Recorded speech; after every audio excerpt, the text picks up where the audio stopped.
നമസ്കാരം. കണ്ണൂർ ജില്ല CPM-ന്റെ ശക്തി കേന്ദ്രമാണെന്ന് എല്ലാവർക്കും അറിയാം.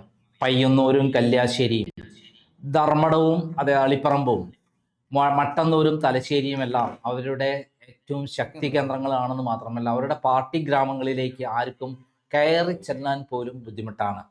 അത്രയ്ക്കും അവിടെ ഒരു പാർട്ടി പ്രവർത്തനം പോലും നടത്താൻ പറ്റില്ല. നമുക്കറിയാം, ആന്തൂരിൽ ഇത്തവണ പോലും എതിരാളികൾ ഉണ്ടായിരുന്നില്ല. മുനിസിപ്പാലിറ്റി ഇലക്ഷനിൽ എതിരാളികളായി നിൽക്കാൻ വന്നവരെയൊക്കെ ആട്ടി ഓട്ടിച്ച് ഇലക്ഷൻ പോലും നിർത്താൻ സമ്മതിച്ചിട്ടില്ല എന്നുള്ളതാണ് സത്യം. എന്നാൽ ഇപ്പോൾ സ്ഥിതി ആകെ മാറിയിരിക്കുകയാണ്. പയ്യന്നൂരിൽ ഇപ്പോൾ ഉണ്ടാക്കിയ തീക്കൊളുത്തൽ അത് ആളിപ്പടർന്നുകൊണ്ടിരിക്കുകയാണ്. പാർട്ടി പ്രവർത്തകർ ഇപ്പോൾ ശരിക്കും നേതൃത്വത്തോട് ചോദിക്കാൻ തുടങ്ങിയിരിക്കുന്നു. നിങ്ങൾ രക്തസാക്ഷിയുടെ പേരിൽ പിരിച്ച ഫണ്ട് എവിടെ? അതേപോലെ നിങ്ങളുടെ നേതാക്കന്മാർ കാട്ടിക്കൂട്ടിയ സംഭവങ്ങൾ ഈ പാർട്ടിയിൽ ചേർന്നാണോ? നമ്മുടെ നേതാക്കന്മാരെല്ലാം ഇപ്പോൾ കോടീശ്വരന്മാരായി തീർന്നിരിക്കുന്നു. അവർക്ക് വിദേശത്ത് ബിസിനസ് ബന്ധങ്ങളുണ്ട്, അതേപോലെ ഇവിടെ റിസോർട്ടുകളുണ്ട് എന്നെല്ലാം ചോദിച്ച് അവർ കൃത്യമായി ഇന്നലെ വരെ അടിമകളായിരുന്നെങ്കിൽ കണ്ണൂരിലെ അണികൾ കൃത്യമായി നേതാക്കന്മാർ കള്ളന്മാരാണെന്നും അവർ ഉണ്ടാക്കിയെടുത്ത പണമെല്ലാം സുരക്ഷിതമായി വിദേശത്തടക്കം നിക്ഷേപിച്ചിട്ടുണ്ടെന്നും അങ്ങനെ പാർട്ടി സഖാക്കളുടെ പേരിൽ രക്തസാക്ഷികളുടെ പേരിൽ പിരിച്ച ഫണ്ടെല്ലാം അമുക്കിയിട്ടുണ്ടെന്നും അവിടെ ഗവൺമെന്റ് പദ്ധതികളെല്ലാം കോൺട്രാക്ട് കൊടുത്തെല്ലാം കമ്മീഷൻ പദ്ധതികളാണെന്നും അങ്ങനെയുള്ള എല്ലാ കാര്യങ്ങളും ഇപ്പോൾ ചോദ്യം ചെയ്യാൻ തുടങ്ങിയിരിക്കുകയാണ്. നമുക്കറിയാം, KV കുഞ്ഞിക്കണ്ണൻ പയ്യന്നൂരിൽ നിന്ന് ഉയർത്തിയ നേതൃത്വത്തെ ചോദ്യം ചെയ്യണം എന്നുള്ള പുസ്തകം ആയിരക്കണക്കിന് കോപ്പികളാണ് ഒറ്റ ദിവസം കൊണ്ട് ചെലവഴിഞ്ഞത്. വിവിധ ഭാഗങ്ങളിൽ നിന്ന് CPM-ന്റെ സജീവ പ്രവർത്തകരാണ് അവിടേക്ക് ഒഴുകിയെത്തിയത്. അത് തീർത്തും പാർട്ടിയെ ഞെട്ടിക്കുകയുണ്ടായി.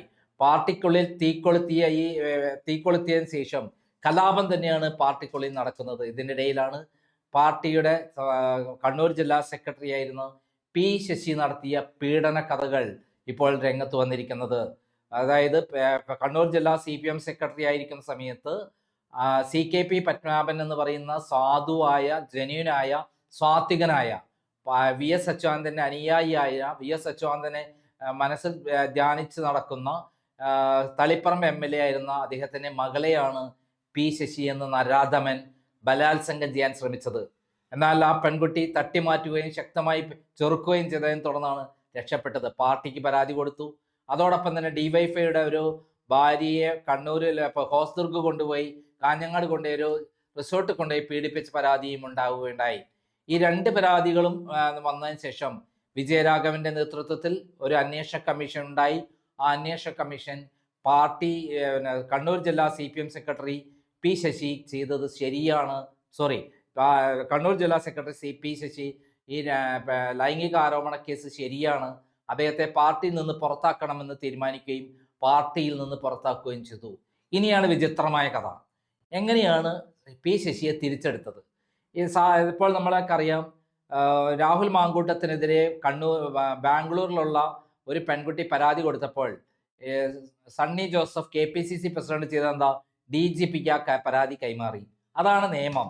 പീഡന പരാതികൾ, ബലാത്സംഗ പരാതികൾ നേരെ പോലീസിന് കൈമാറി അത് പോലീസ് പരിശോധിക്കണം, പോലീസ് കേസെടുക്കണം എന്നുള്ളതാണ് നിയമം.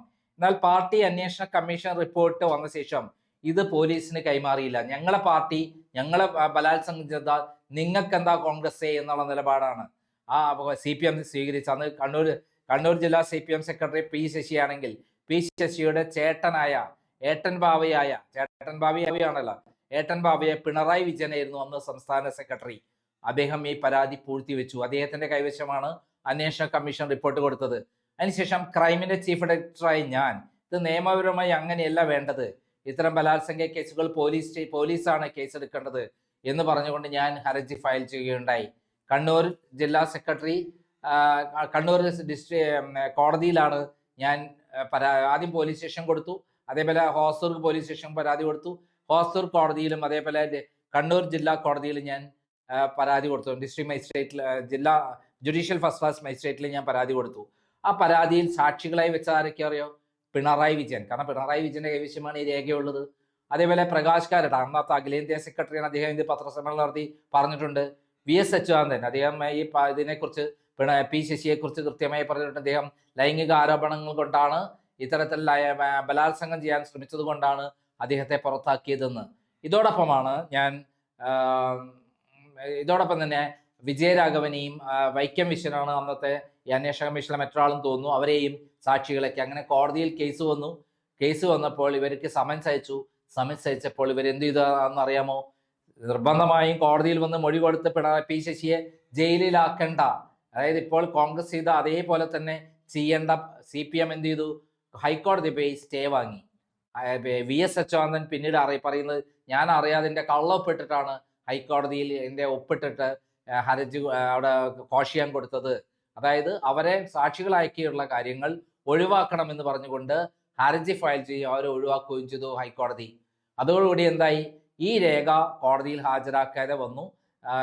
ഈ രണ്ട് കോടതികളും, ഹോസ്റ്റർ കോടതിയിലും കണ്ണൂർ ജുഡീഷ്യൽ മജിസ്ട്രേറ്റ് കോടതിയിലും ഈ രേഖ വന്നില്ല, സാക്ഷികൾ ഹാജരായില്ല. അതോടുകൂടി കേസ് തള്ളി. ഞാനല്ലല്ലോ ഇത് അന്വേഷണം നടത്തിയത്, ഞാനല്ലല്ലോ ഇതിൻ്റെ, ഈ രേഖ വന്നാൽ മാത്രമേ ഈ പെൺകുട്ടികളെ വിളിച്ചു വരുത്താൻ പറ്റുള്ളൂ. അതിൽ ആരാണ് പെൺകുട്ടികൾ എന്ന് കൃത്യമായ പേരും അഡ്രസ്സും ആ രേഖയിലാണുള്ളത്. അപ്പോൾ ഈ രേഖകൾ വരാത്തതിൻ്റെ അടിസ്ഥാനത്തിൽ കേസ് തള്ളുകയുണ്ടായി. കേസ് തള്ളിയോടെ പി ശശിയെ പാർട്ടി തിരിച്ചെടുത്തു. എന്താണ് പറഞ്ഞതെന്ന് അറിയാമോ? പി ശശി കുറ്റവാളിയല്ല, ഇത് തെളിഞ്ഞിട്ടില്ല, കുറ്റം ചെയ്തത് തെളിഞ്ഞില്ല എന്ന് പറഞ്ഞ് ഒരു വ്യാജമായ ഒരു കഥയുണ്ടാക്കി അദ്ദേഹത്തെ തിരിച്ചെടുത്തു. യഥാർത്ഥത്തിൽ എന്താ സംഭവിച്ചത്? ഈ രേഖ ഹാജരാക്കാത്തത് കൊണ്ട്, രേഖകളുടെ അടിസ്ഥാനത്തിൽ വരെ വിസ്തരിക്കാത്തത് കൊണ്ട്, ഈ പെൺകുട്ടിയെ ആരാണെന്ന് മനസ്സിലാക്കി അവരെ കോൾ ഫോർ ചെയ്യാത്തത് കൊണ്ട് അതേപോലെ എന്തായി? കേസ് ദുർബലമായി, കേസ് തള്ളി. എന്നാൽ പിണറായി വിജയൻ കോടിയേരി ബാലകൃഷ്ണൻ കൂടി ധാരണയായിട്ട് ഒരു കാര്യം ഡിക്ലെയർ ചെയ്തു. പാവം പി ശശി, അദ്ദേഹത്തെ കോടതി പോലും വെറുതെ വിട്ടിരിക്കുകയാണെന്ന് പറഞ്ഞ കഥയുണ്ടാക്കി അദ്ദേഹത്തെ തിരിച്ചെടുത്തു. ഈ പി ശശി ആരാണെന്ന് അറിയാമോ? 99 കാലത്ത് എൻ്റെ കൈവശം പി ശശിയുടെ ഇത്തരത്തിലുള്ള വീഡിയോസ് ഉണ്ടായിരുന്നു, കാസറ്റുകൾ ഉണ്ടായിരുന്നു. അത് അദ്ദേഹം മുഖ്യമന്ത്രിയുടെ നാനാരുടെ സെക്രട്ടറി ആയിരിക്കുമ്പോൾ, പൊളിറ്റിക്കൽ സെക്രട്ടറി ആയിരിക്കുമ്പോൾ, ചില പോലീസ് ഓഫീസർമാരുമായിട്ട്, ചില വനിതാ നേതാക്കന്മാരുമായിട്ടുള്ള അദ്ദേഹം മുഖ്യമന്ത്രിയുടെ ഓഫീസ് തന്നെ വ്യഭിചാരശാലിയാക്കി അവിടെ നടന്ന പേക്കൂത്തുകളുടെ വീഡിയോ ആയിരുന്നു എൻ്റെ കൈവശം ഉണ്ടായിരുന്നത്. അദ്ദേഹം ഇത്തരത്തിൽ കേസുകൾ അട്ടിമറിക്കുന്ന ആളാണെന്നും ബ്ലാക്ക് മെയിൽ ചെയ്ത് പണമുണ്ടാക്കുന്ന ആളാണെന്നും മനസ്സിലാക്കിക്കൊണ്ട് ഞാൻ അവിടെയുള്ള EK നാരായണയുടെ മറ്റൊരു സെക്രട്ടറിയെ കാണുകയും അതുവഴി രഹസ്യ ക്യാമറ വെച്ച് പകർത്തിയതായിരുന്നു. ഈ കാസറ്റുകളെല്ലാം 1999 ജൂൺ 30 അർദ്ധരാത്രി എൻ്റെ ഓഫീസ് റെയ്ഡ് ചെയ്ത് പി ശശി, AV ജോർജ് എന്ന് പറയുന്ന പോലീസ് ഓഫീസറെ അടക്കമുള്ള ആളുകളെ പറഞ്ഞയച്ച് എൻ്റെ ഓഫീസ് റെയ്ഡ് ചെയ്ത് കൊണ്ടുപോയി. ആ രേഖ പിന്നെ ആ വീഡിയോസൊക്കെ അപ്പോൾ തന്നെ എന്ത് ചെയ്തു? തിരുവനന്തപുരത്ത് എത്തി. അപ്പം ഇതാണ് പി ശശിയുടെ ചരിത്രം. പി ശശിയുടെ ഹോട്ട് സെക്സ് വീഡിയോസ് ആയിരുന്നു അതെല്ലാം തന്നെ. പച്ചയ്ക്ക് പറഞ്ഞാൽ ആഭാസനായ ആ പി ശശിയാണ് ഇപ്പോൾ നമ്മുടെ മുഖ്യമന്ത്രി ഓഫീസിൽ പൊളിറ്റിക്കൽ സെക്രട്ടറി ആയിരിക്കുന്നത്. വീണ്ടും പിണറായി എത്ര നല്ലൊരാളെയാണ് പൊളിറ്റിക്കൽ സെക്രട്ടറി ആയത് വെച്ചത് നോക്കൂ. എന്നിട്ടാണ് ഈ രാഹുൽ മാങ്കൂട്ടത്തിനെതിരെ അദ്ദേഹം വാതോരാതെ പ്രസംഗിച്ചു കൊണ്ടിരിക്കുന്നത്. രാഹുൽ മാങ്കൂട്ടത്തെ കോൺഗ്രസ് സംരക്ഷിക്കുകയാണ് എന്നൊക്കെയാണ് വാതോരാതെ പ്രസംഗിച്ചത്. നാണമില്ലാത്ത നാണം കെട്ടവൻ എന്നല്ല എന്താ പറയേണ്ടത്? എന്ത് വൃത്തികേട് കാണിച്ചാലും അതിനെയൊക്കെ മറയ്ക്കാൻ പാവപ്പെട്ട കമ്മികൾ ഉണ്ടാകുമെന്നാണ് കരുതിയിരുന്നത്.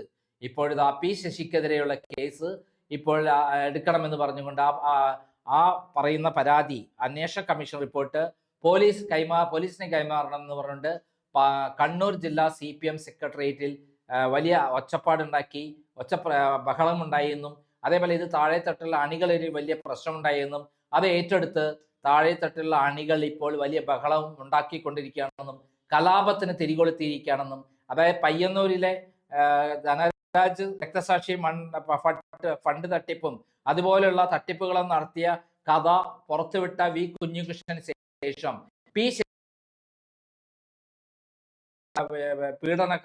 പീഡനത്തിനെതിരെ MLAയുടെ മകളുടെ പരാതിയിൽ കേസെടുക്കണമെന്നും കൃത്യമായി മുന്നോട്ട് പോകണമെന്നുമുള്ളതാണ് ഇപ്പോൾ CPMൽ വലിയ കലാപമുണ്ടാക്കി കണ്ണൂർ ജില്ലയിൽ ഉണ്ടാക്കിയിരിക്കുന്നത്. സാധാരണ അണികൾ ഇപ്പോൾ ചോദ്യം ചെയ്യാൻ തുടങ്ങിയിരിക്കുന്നു നേതാക്കന്മാരോട്. ഇപ്പോൾ P ജയരാജന്റെ ആർമി ഈ കാര്യത്തിന് പൂർണ്ണ പിന്തുണ നൽകിയിരിക്കുന്നു എന്നുള്ള വിവരമാണ് കണ്ണൂരിൽ നിന്ന് വരുന്നത്. എന്തായാലും കണ്ണൂരിലെ CPM തകർന്ന് തരിപ്പണമാകുന്നതിൻ്റെ ഏറ്റവും വലിയ സൂചനയാണ് പയ്യന്നൂരിൽ ഉണ്ടായതെങ്കിൽ ഇപ്പോൾ ലൈംഗിക ആരോപണ ഈ പരാതിയിൽ പി ശശിയുടെ ഈ അന്വേഷണ കമ്മീഷൻ റിപ്പോർട്ട് പോലീസിന് കൊടുത്ത് അദ്ദേഹത്തിന് അറസ്റ്റ് ചെയ്തില്ലെങ്കിൽ കണ്ണൂരിൽ വലിയ കലാപം മാർക്സിസ്റ്റ് പാർട്ടിക്കുള്ളിൽ ഉണ്ടാകുമെന്ന് തന്നെയാണ് റിപ്പോർട്ട്. VD സതീശന്റെ ജാഥ കാസർഗോഡ് നിന്ന് ആരംഭിക്കുന്ന സന്ദർഭത്തിൽ ഇത് കണ്ണൂരിലെത്തുമ്പോൾ വലിയ കലാപമായി മാറും. അവിടെ മാർക്സിസ്റ്റ് പാർട്ടിക്കുള്ളിൽ വലിയ പൊട്ടിത്തെറി ഉണ്ടാകുമെന്നുള്ള വാർത്തകളാണ് പുറത്തു വരുന്നത്. നന്ദി, നമസ്കാരം.